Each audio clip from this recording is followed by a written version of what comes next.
The English alphabet has 26 letters.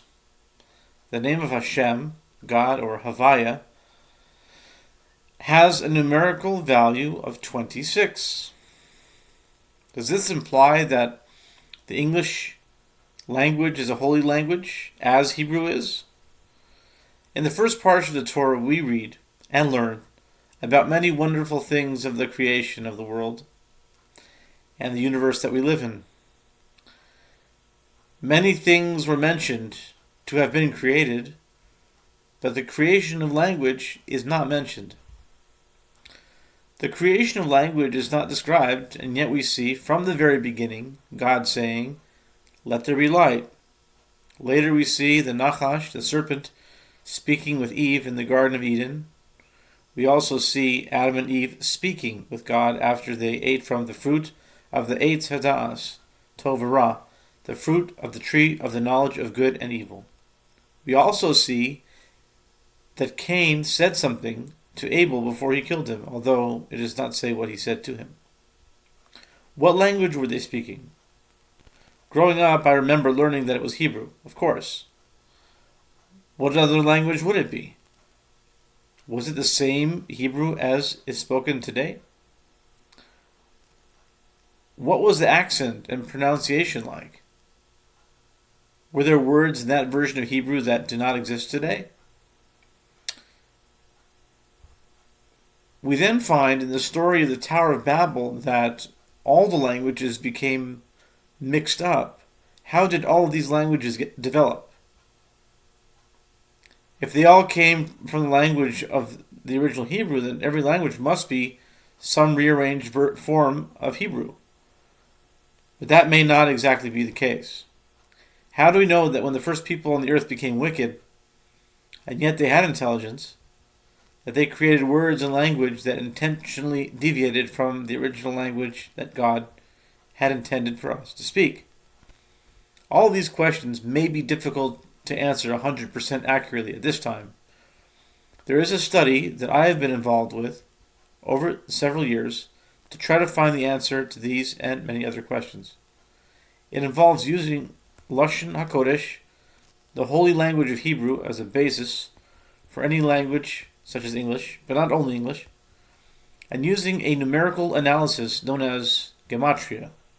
Every letter has a numerical value, and the comparison of Hebrew words translated in the traditional standard Hebrew Gematria cipher and an English Gematria cipher with the formula of A equals 1, B equals 2, C equals 3, etc. until Z, which equals 26, because there are 26 letters.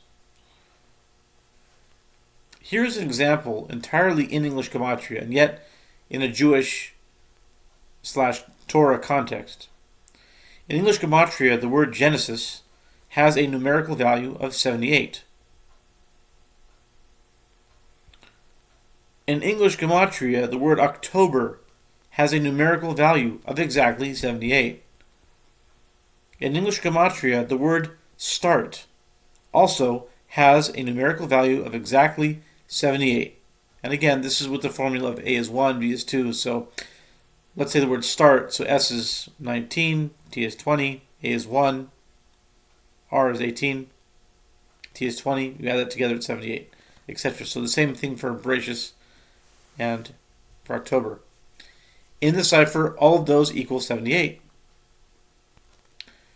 Genesis, the basic English translation for Bereshis, is the book of how things got started, and with very rare exceptions, about 4 times every few hundred years, the Jewish people start reading the book of Genesis in October, and that is when they start. Genesis equals 78. October, 78. Start, 78. Very interesting. Here's an example of where the Hebrew and English Gematrias are interfaced. First, the letters of the word Bereshis, Beis, Resh, Aleph, Shin, Yud, Taf,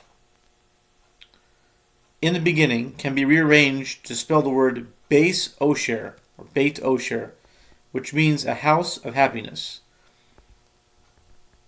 Although many things we are seeing in the world today are trying to show otherwise, God truly made this creation to be a house of happiness.